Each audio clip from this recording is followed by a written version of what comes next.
నాకెప్పుడు మిమ్మల్ని చూడగానే బొట్టు అట్రాక్ట్ చేస్తూ ఉంటుంది. ఏంటి బొట్టు సెంటిమెంట్? ఇండస్ట్రీలోకి వచ్చాక స్టార్ట్ అయిందా? ముందే ఉందా? లేదు ఫస్ట్ నుంచి అండి. ఓకే. నేను ఫస్ట్ నుంచి కూడా సినిమా ఫీల్డ్కి రాకముందు నుంచి కూడా నేను మా ఊర్లో పార్వతీదేవి అమ్మవారి టెంపుల్ ఉందన్నమాట. చిన్నప్పటి నుంచి లేవగానే ఫస్ట్ లేవని దర్శనం చేసుకుంటా, మళ్ళీ పడుకునే ముందు వెళ్ళి దర్శనం చేసుకుంటా. ఓహో, అంత ఇదనమాట. అప్పటి నుంచే అలవాటు బొట్టు అనేది. ఓకే. అయితే ఏ ఊరండి మీది? గుంటూరు పక్కనండి, బోయపాలెం ఓకే. విలేజ్. జనరల్ గా ఈస్ట్ వెస్ట్ లో ఎక్కువ ఈ మూవీ ఇండస్ట్రీకి వెళ్ళాలి అది ఇదని ఆలోచనలు ఎక్కువ ఉంటాయి. గుంటూరు అంటున్నారు, అసలు మీకు ఎట్లా స్టార్ట్ అయింది ఇంట్రెస్ట్? అంటే అప్పుడు ఇండస్ట్రీకి మన ఈస్ట్ వెస్ట్ సైడ్ దాసనారాయణరావు గారు రావటంతో, అల్లూరు రామలింగయ్య గారు వీళ్ళు రావటంతో అటు పక్కన అంతా అనమాట. ఇక కోడి రామకృష్ణ గారు, రవిరాజ పినిశెట్టి గారు, కృష్ణరాజు గారు వీళ్ళందరూ అటు సైడ్ అన్నమాట. చిరంజీవి గారు కూడా అటే అంతా. ఇక వాళ్ళు వచ్చారు. తర్వాత ఏంటంటే నేను వచ్చే బిఫోరు మా గుంటూరు, ఒంగోలు ఇటు సైడ్కి వచ్చేసరికి మన బి గోపాల్ గారు, ఆ టైంలో టి కృష్ణ గారు, తర్వాత ఈ మా పీరియడ్లోకి వచ్చేసరికి భీమనేని శ్రీనివాసరావు గారు, నేను, బోయపాటి సీను, ఇట్లా అనిల్ రావుపూడి, ఇట్లా ఇంకా ఉన్నారు డైరెక్టర్లు. ఈ గుంటూరు సైడ్ బ్యాచ్ అనమాట ఇదంతా. అట్లా చాలా మంది వచ్చారు. అసలు ఇంట్రెస్ట్ ఎట్లా స్టార్ట్ అయింది? ఎవరైనా చూసి ఇన్స్పైర్ అయ్యారా లేకపోతే? ఫస్ట్ నేను చూసిన సినిమా షోలే అండి. నేను చిన్నప్పుడు, నేను అప్పుడు 7th క్లాస్ 5th క్లాస్ చదువుతున్నా. ఆంధ్ర వైపు హిందీ మూవీస్ రిలీజ్ అయ్యేవా అండి? ఆ టైంలోనే షోలే రిలీజ్ అయిందండి. ఓకే. జనరల్ ఇక్కడ హైదరాబాద్, తెలంగాణ రిలీజ్ అయ్యాయి. బట్ ఏంటంటే కొన్ని మెయిన్ టౌన్స్లో కూడా హిందీ సినిమా రిలీజ్ అయ్యేది. కాకపోతే అప్పుడు షోలే ఈ రోజున బాహుబలి ఎలా అయ్యిందో ఆ రోజుల్లో బాహుబలి అనమాట అది. అట్లా మా నాన్న ఆ సినిమా తీసుకెళ్ళాడు నన్ను. వెళ్ళేసరికి ఆ చూడటంతో ఆ విజువల్స్ అలా మైండ్లో పడిపోయినాయి. ఆ మైండ్లో పడి అప్పుడు నేను డిస్టర్బ్ అయ్యా. అంతవరకు బ్రహ్మాండంగా చదువుకునేవాడిని.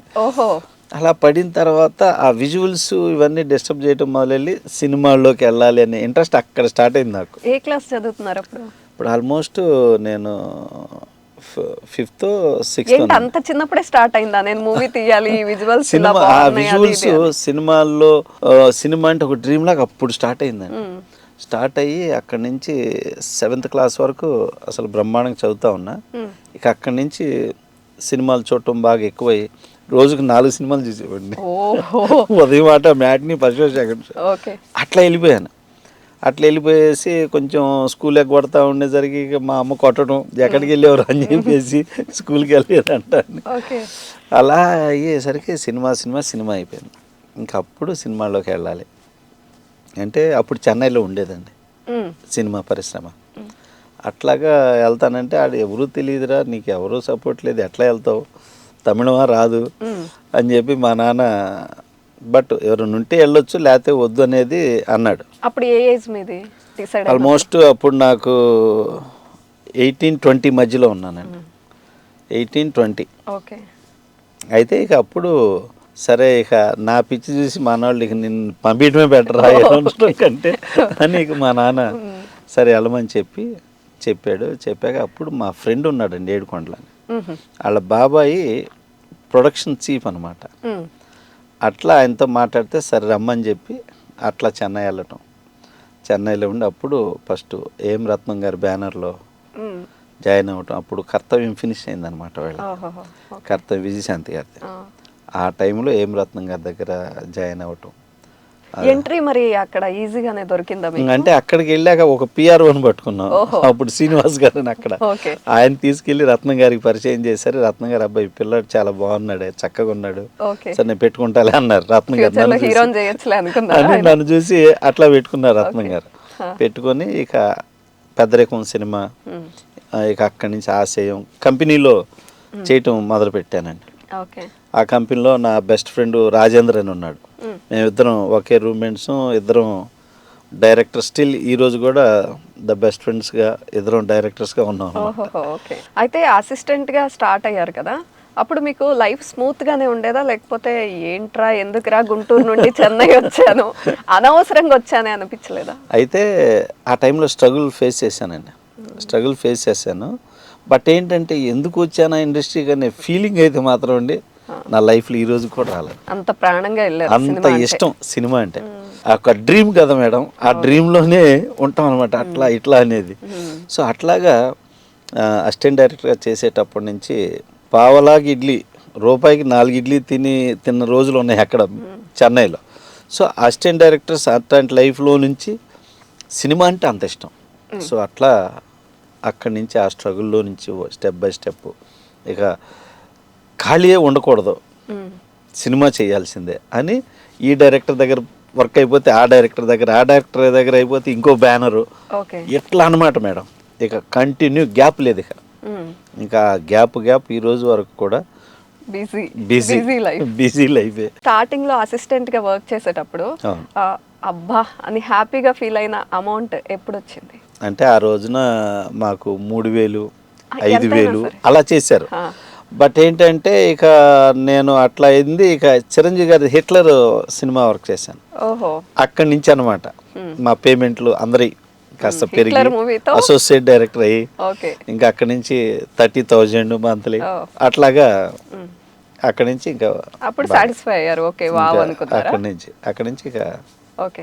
తర్వాత మీరు డైరెక్టర్ అవ్వాలి అని డిసైడ్ అయిపోయింది, నేను డైరెక్ట్ చేయాలి అనుకున్నప్పుడు ఈ హీరోతోనే చేద్దాం అనే మైండ్ సెట్ ఉండేదా, లేకపోతే స్టోరీ ఇంపార్టెంట్, స్టోరీకి తగ్గట్టు చేద్దాం అనుకునే వాళ్ళు? ఆ టైంలో కొంచెం పెద్ద హీరోలు అంటే మంచి డ్రీమ్ కదా మేడం. చిరంజీవి గారు అన్న, బాలకృష్ణ గారు అన్న, వీళ్ళంటే మంచి డ్రీమ్ అనమాట. సో అందుకని ఆ టైంలో హిట్లర్ సినిమాకి నేను వర్క్ చేయడం వల్ల చిరంజీవి గారు నా వర్క్ను చూసి ఇక ఆల్గా సముద్ర నువ్వు వచ్చాయని చెప్పి ప్రతిసారి నన్నే పిలిచేవాళ్ళు. చిరంజీవి గారు పిలిచి నీ వర్క్ చూస్తున్నాను, బాగా కష్టపడుతున్నావు, నువ్వు డైరెక్టర్ అవుతావు, తప్పకుండా నేను నీకు ఛాన్స్ ఇస్తాను. చిరంజీవి గారు అప్పుడు నన్ను బ్లెస్ చేశారు. చేశాక నేనేం చేశాను, ఇక చిరంజీవి గారు సార్ మీకే కథ చెబుతాను మీరేనని చెప్పి చిరంజీవి గారికి చెప్తే బ్రహ్మాండమైన కథ చెప్పావు సముద్ర అన్నారు చిరంజీవి గారు. అన్నాక ఇంకా ఆయన వెంట నేను స్వాతిముత్యంలో కమలాసన్ ఎండబడ్డాడు చిరంజీవి గారు అన్నమాట. బట్ ఏంటంటే అప్పటికే నేను ఒక 7-8 సినిమాలే చేశాను. సో చిరంజీవి గారు ఏంటంటే ఇంకా కొంచెం ఎక్స్పీరియన్స్ రావాలి, సో నిదానంగా చెప్దాం అనేది ఆయన మైండ్ సెట్. ఇది డైరెక్ట్గా చెప్పలేరు చిరంజీవి గారు. హర్ట్ చేయరు చిరంజీవి గారు అసలు. సో చిరంజీవి గారి కోసం ఇక ఎడ్డిల్లా కనపడుతుండేవాడిని. బాగా చంపేస్తున్నాడు సముద్రం, ఏం చెప్పాలి వీడికి అనుకునేవాడు అనమాట. చెన్నై నుంచి హైదరాబాద్ వచ్చేవాడిని, మళ్ళీ చెన్నై వెళ్ళిపోతే చెన్నై వెళ్ళిపోయేవాడిని, అట్లా అనమాట. చివరికి అసలు చెప్పకపోతే సముద్ర డిస్టర్బ్ అవుతాడు. సముద్ర ఒక 2-3 ఇయర్స్ ఇంకా చేసి తప్పకుండా చేస్తాను అన్నారు. అమ్మాయ అనుకున్నా. ఓకే. ఇంతకీ చిరంజీవి గారికి మీరు వినిపించిన స్టోరీ సినిమాగా బయటకు వచ్చిందా లేదా? లేదు, ఇంతవరకు చేయలే నేను. అయితే అండి ఇక అప్పటి నుంచి చిరంజీవి గారు ఫస్ట్, ఇక ఆ తర్వాత నారాయణమూర్తి గారి సినిమా. ఆయన బ్లస్ నువ్వు తొందర డైరెక్ట్ అవుతావు బస్సు, నేను చూస్తుంటే కోడి రామకృష్ణ కనపడుతున్నాడు నాకు అనేవాడు. ఆయన ఇప్పుడు కనపడ్డా కూడా ఆర్ నారాయణమూర్తి గారు కోడి రామకృష్ణ అంటాడు, అంత ఇదిగా నిక్ నేమ్ పెట్టేశారు. సో అట్లాగా. అంతేకాకుండా అండి కోడి రామకృష్ణ గారికి ఏ ప్రొడ్యూసర్లు అయితే సినిమాలు చేశారో, భార్గవాడ్స్ గోపాల్ రెడ్డి గారు కానివ్వండి, రామలింగేశ్వరరావు గారు కానివ్వండి, ఇలాంటి ప్రొడ్యూసర్స్ అంతా కూడా నన్ను ఇష్టపడ్డారు, నాతో చెయ్యాలని చెప్పేసి నాకు అడ్వాన్సులు ఇచ్చి కూడా మూసేశారనమాట. అంత మంచి పేరు తెచ్చుకున్నాను అసిస్టెంట్ డైరెక్టర్గా, అసోసియేట్గా వర్క్ చేస్తున్నప్పుడు అనమాట. ఇక ఫైనల్లో బి గోపాల్ గారి దగ్గర నరసింహనాయుడు వర్క్ చేశాను. ఆ టైంలో ఇక నాకు డైరెక్షన్ ఛాన్స్ సింహరాశి వచ్చింది. సెంటిమెంట్గా అమ్మ అంటే బాగా ఇష్టం, నమ్ముతా. అంటే ఫస్ట్ టైం చేస్తే అమ్మ మేము సినిమా చేయాలి, ఇదైతే ఆడిద్ది సినిమా అని అనుకొని ఏం చేశానంటే దీనికి before back mother sentiment films ఏమొచ్చినాయి, ఎప్పుడు వచ్చినాయి అని చూస్తే అప్పటికి 10 years అయినాయండి. అంతవరకు మదర్ సెంటిమెంట్ సినిమా రాలా, అంత గ్యాప్ ఉంది. సో నేను అమ్మమేనే చేయాలని చెప్పేసి నేను మదర్ సెంటిమెంట్ స్క్రిప్ట్ చేసి ఆర్బి చౌదరి గారికి చెప్పాను. ఆర్బి చౌదరి గారు కథ ఓకే చేసి రాజశేఖర్కి చెప్పమని పంపించాడు నన్ను చెన్నై. పంపిస్తే రాజశేఖర్కి వచ్చి నేను కథ చెప్పాను.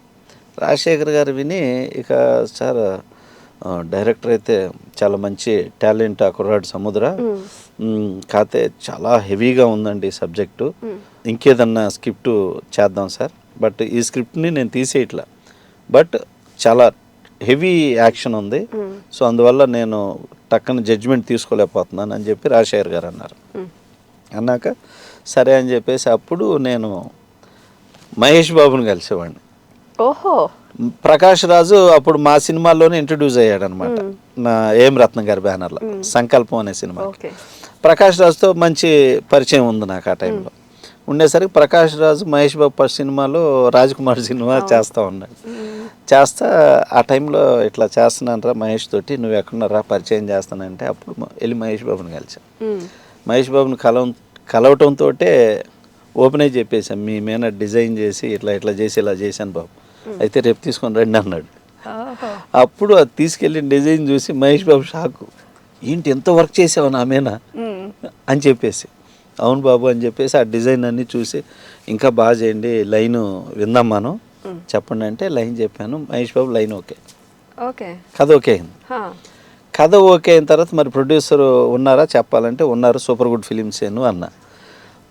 సూపర్ గుడ్ చౌదరి గారిని వీళ్ళని తీసుకెళ్ళి పరిచయం చేసి మహేష్ బాబుకి అప్పుడు చెప్పేస్తే, మా వాళ్ళు ఏమన్నారు, అది హెవీ బడ్జెట్ అండి, చాలా too much heavy budget cinema, కథ బాగుంది, ఇంకోటి చేద్దాం బాబు అని మళ్ళీ ప్రొడ్యూసర్ దగ్గర అడ్డుపడింది. మళ్ళీ ప్రొడ్యూసర్ ఇంకా అక్కడి నుంచి మహేష్ బాబుతో నేను రెగ్యులర్గా కలుస్తుండేవాడిని. ఒక 6-7 years మహేష్ బాబుని 1 monthకి ఒకసారి లేకపోతే 2 weeksకి ఒకసారి వెళ్ళి కలుస్తుండేవాడిని. ఆ తర్వాత మరి ఎందుకు సెట్ అవ్వలేదు? ఒక నెల కనపడితే ఏమైపోయారు, కనవట్లేదు ఏంటి అనేవాడు మహేష్ బాబు. అంత మంచిదండి తను కూడా, కృష్ణ గారి లాగే అంత ప్రేమగా అంత ఎఫెక్షన్గా మాట్లాడతాడు, అంత బోల్డ్గా మహేష్ బాబు. మన ర్యాపిడ్ ఫైర్ ఫస్ట్ హరికృష్ణ గారితో మొదలెట్టేద్దాం. హరికృష్ణ గారు చాలా మంచి మనిషి. రాజశేఖర్ గారు చాలా ఎమోషనల్ మనిషి. ఎమోషనల్ ఆయన. ఓకే. శ్రీకాంత్ గారు అసలు బ్యూటిఫుల్ పర్సన్. జగపతి బాబు గారు మంచి artist. Shivaji garu. Shivaji best friend. అవునా? Okay. Manchu Vishnu garu. Very business man. Celina Jaitly. Nice person. వేదాతో చేసినట్టున్నారు కదా అర్చన అని. ఓకే. తన గురించి ఒక విషయం చెప్పండి. మంచి కల్చరల్ గార్డ్, తెలుగు అమ్మాయి అనిపించుకుంది. Okay. Sumanth garu. Very very nice person. Okay. Anushka. The best girl. Kalyan Ram. Commercial hero. Jagapathi Babu. Commercial person. And Chiru Sarja. మంచి మనిషి. ఇంకొకటి చెప్పండి మంచి మనిషి కాకుండా తన గురించి. మంచి బాండింగ్ పర్సన్. ఓకే. అఫెక్షనేట్ గా ఉంటారు. Priyamani garu. Priyamani very good artist. Krishnamraju garu. Legendary person. Okay. Charmy garu. పక్కా కమర్షియల్ హీరోయిన్. అంతేనా? ఓకే. నెక్స్ట్, నచ్చిన సినిమా ఏంటి? ఇప్పటి వరకు వచ్చిన సినిమాల్లో నచ్చిన సినిమా? సింహరాశి. మీరు తీసినవి కాకుండా ఓవరాల్గా ఇప్పటి వరకు వచ్చిన మూవీస్లో అబ్బా ఏం తీసారు ఈ మూవీని అనుకున్న సినిమా? షోలే. అక్కడే ఆగిపోయారు, తర్వాత మీకు ఏవి నచ్చలేదా? తర్వాత బాహుబలి. ఓకే. మీకు నచ్చిన డైరెక్టర్, వారేవా అనుకునే డైరెక్టర్? రాజమౌళి. ఓకే. వావ్ అనుకునే హీరో? మహేష్. సూపర్గా ఉందే అనుకున్న heroine? Alia Bhatt. Alia Bhatt. Wow. Okay. ఆలోచించిన సూపర్ ఆన్సర్ ఇచ్చారు. ఫైనల్గా హ్యాట్స్ ఆఫ్ టాలీవుడ్ షో ఎలా నచ్చింది మీకు? బ్రహ్మాండంగా అండి, చాలా బాగుంది. Thank you so much for your time అండి. Thank you so much. All the best.